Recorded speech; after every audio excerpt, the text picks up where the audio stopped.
আসসালামু আলাইকুম, সবাইকে ধন্যবাদ জানাচ্ছি। প্রিয় সাংবাদিক বন্ধুগণ, আপনারা জানেন ঢাকা বিশ্ববিদ্যালয় কালচার হচ্ছে প্রতি শুক্রবারে আমাদের মধ্যে একটা ঈদের আমেজ তৈরি হয়। ডাকসুকে কেন্দ্র করে সেই ঈদের আমেজ একটু বেগবান হয়েছে। যথারীতি অনুযায়ী আজকে আমরা বিভিন্ন হলের মসজিদে আমরা নামাজ আদায় করেছি এবং শিক্ষার্থীর সাথে আমরা কুশল বিনিময় সম্পন্ন করেছি। আমরা আজকে একটা বিষয় স্পষ্ট করতে চাই, আমরা যখনই শিক্ষার্থীদের সাথে কথা বলি তখন তাদের একটা কনসার্নের জায়গায় তারা আমাদের কাছে ব্যক্ত করেন, তারা একটা শঙ্কার মধ্যে তারা আছেন। গণ অভ্যুত্থানের পরবর্তীতে কিংবা গণ অভ্যুত্থানের আগে যে পরিস্থিতি, শিক্ষার্থীরা গণ অভ্যুত্থান পরবর্তী তারা একটা ট্রমার মধ্যে আছেন, তারা একটা শঙ্কার মধ্যে আছেন। আবারও তাকে দাসত্বের জীবনে ফিরে যেতে হয় কিনা, আবারও তাকে নিপীড়ন নির্যাতন গণরুম গেস্টরুমের মধ্যে তাকে ফসতে হয় কিনা, তারা শুধু এই শঙ্কার জায়গাটা আছেন। আমরা শিক্ষার্থীদেরকে আশ্বস্ত করতে চাই, আমরা শিক্ষার্থীদেরকে বিগত দিনে আমাদের কর্মকাণ্ডের মধ্য দিয়ে, বিগত ফ্যাসিবাদী আমলে আমাদের যে কর্মকাণ্ড, আমাদের যে হার নামানোর যে লড়াই, সে লড়াইয়ের আমাদের যে কৃতকর্ম, সেগুলোর মধ্য দিয়ে আমরা শিক্ষার্থীদের আশ্বস্ত করেছি। এবং আজকে এখান থেকে আমরা কমিটমেন্ট, আমরা অঙ্গীকার দিতে চাই, আমরা যে জুলাই গণ অভ্যুত্থানের যে স্পিরিট, যে শিক্ষাঙ্গনে আমূল পরিবর্তন আনব, শিক্ষাঙ্গনে যে নিপীড়ন নির্যাতন গণরুম গেস্টরুম কালচার পরিহার করব, সেই অঙ্গীকার আমরা আজকে আমরা পুনর্ব্যক্ত করতে চাই। আমরা বলতে চাই, ক্যাম্পাসের মধ্যে শিক্ষাঙ্গনের মধ্যে আমূল পরিবর্তন তখনই সম্ভব যখন এই ক্যাম্পাসের রাজনৈতিক ব্যবস্থার একটা সুস্পষ্ট রূপরেখা কাঠামো তৈরি করা সম্ভব, তখনই আমরা ক্যাম্পাসের মধ্যে আমূল পরিবর্তন আনতে পারব। প্রিয় সাংবাদিক বন্ধুগণ, আজকের সম্মেলনের মধ্য দিয়ে আমরা আমাদের অঙ্গীকার পুনর্ব্যক্ত করতেছি, আমরা যদি ডাকসুতে নির্বাচিত হই, প্রত্যেকটা বছর একাডেমিক ক্যালেন্ডারের মধ্যে ডাকসু নির্বাচনকে আমরা আওতাভুক্ত করব। আপনি জানেন 90 গণ অভ্যুত্থান পরবর্তীতে এই ঢাকা বিশ্ববিদ্যালয় সহ প্রত্যেকটা শিক্ষাঙ্গন একটা আমূল পরিবর্তন স্বপ্ন দেখিয়েছিল, কিন্তু আমরা দেখেছি 90 গণ অভ্যুত্থান পরবর্তী যে দল ক্ষমতা এসেছে তারা একবার ডাকসু নির্বাচন দেওয়ার পর আর কোনো নির্বাচন দেয় নাই। কারণ তারা একটা ভয়ের মধ্যে আছে, যখন যে সরকার ক্ষমতায় যায় তারা স্বৈরাচার হয়ে উঠতে চায়। তারা সবচেয়ে বেশি বাধার সম্মুখীন শিক্ষার্থীদের কাছ থেকে।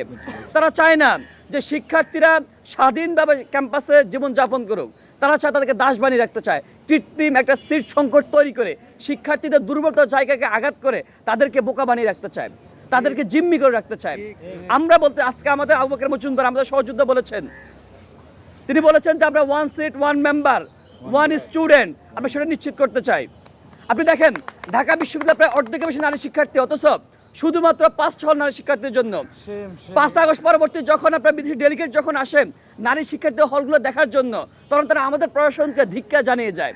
প্রশাসন সেটা একদম অবলোকে প্রকাশ করে যে আমাদেরকে ধিক্কার জানিয়েছে।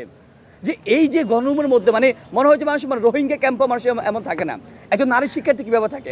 আমরা সেই জায়গায় বলতে চাই, নারী শিক্ষার্থীরা আপনি দেখেন নারী শিক্ষার্থী আর উপেক্ষার শিকার হবে না।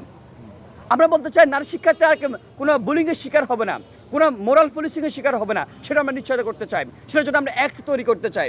প্রিয় উপস্থিতি, আজকে আমরা দ্বিতীয় যে গুরুত্বপূর্ণ বিষয় নিয়ে আলোচনা করবো। আপনারা জানেন গত কয়েকদিন আগে আমরা সংবাদ সম্মেলনের মধ্য দিয়ে বলেছি যে বিশ্ববিদ্যালয় প্রশাসন হয়তোবা কোন একটা পক্ষের ইন্ধন নিয়ে তারা একটা কারসাজি করতেছেন, নারী শিক্ষার্থীদেরকে ভোট কেন্দ্র যাওয়ার জন্য তারা নিরুৎসাহিত করতেছেন। আমরা কারণ দেখিয়েছিলাম কি জানেন, যে টিএসসির মতো জায়গায় 14,000 নারী শিক্ষার্থীর জন্য 3টা নারী হলের জন্য তারা ভোট কেন্দ্র তৈরি করেছেন। তারা একটা অস্বাভাবিক একটা পরিকল্পনা দিয়েছেন, সেখানে নাকি শুধুমাত্র টিএসসিতে 176টা ভূত তারা স্থাপন করবেন। খুবই হাস্যকর বিষয়। আমাদের দাবির পরিপ্রেক্ষিতে বিশ্ববিদ্যালয় প্রশাসন তারা নারীদের 3টা হল টিএসসিতে একটা সুপে কামাটা নিয়ে গেছেন, তাদের ঠিক পাশে কার্যালয় নিয়ে গেছেন, একই সাথে আপনার রোকে হল অন্য জায়গায় নিয়ে গেছিলেন। কিন্তু আমরা যে দ্বিতীয় যে দাবিটা জানিয়েছিলাম, আমাদের যে বঙ্গমাতা এবং কুয়েত মৈত্রী হল, আমরা দেখিয়েছিলাম যে বঙ্গমাতা কুয়েত মৈত্রী হলের ঠিক পাশে সমাজ কল্যাণ এবং গবেষণা ইনস্টিটিউট আছে। আমরা যদি নারী শিক্ষার্থীকে ভোটদানে অনুপ্রাণিত করতে চাই, তাহলে আমরা তাদেরকে সেই সুদূর বঙ্গমাতা কুয়েত মৈত্রী হল থেকে ঢাকা বিশ্ববিদ্যালয় ক্লাবে এত অস্বস্তি দিয়ে, এত দূরত্ব দিয়ে তাদেরকে এত ভোগান্তির শিকার করার কোনো মানে হয় না। আমরা প্রশাসনকে আবার স্পষ্ট ভাষা বলতে চাই, আমরা একবার আপনাকে দাবি জানিয়েছিলাম, দাবির পরিপ্রেক্ষিতে আপনার শুধু টিএসসিটা সংস্কার করেছেন, টিএসসি ভোট কেন্দ্রের মধ্যে পরিবর্তন এনেছেন। আমরা দ্বিতীয় দাবি জানাতে চাই, আপনারা আবারও যে বঙ্গমাতা এবং কুয়েত মৈত্রী হলে ভোট কেন্দ্র তাদের পাশে ঠিক ওই জায়গায় স্থাপন করেন, তাহলে নারী শিক্ষার্থীরা ভোটদানে অনুপ্রাণিত হবে, তারা সেটাকে ভোগান্তি মনে করবে না। আপনি জানেন অনাবাসী শিক্ষার্থীরা সেখানে যেতে পারবে। আমরা আজকের সমস্যার মধ্যে থেকে আবারও প্রশ্ন দাবি জানাতে চাই যে শিক্ষার্থীকে, বিশেষ করে নারী শিক্ষার্থীদেরকে ভোটদানের জন্য অনুপ্রাণিত করেন। সবাইকে ধন্যবাদ।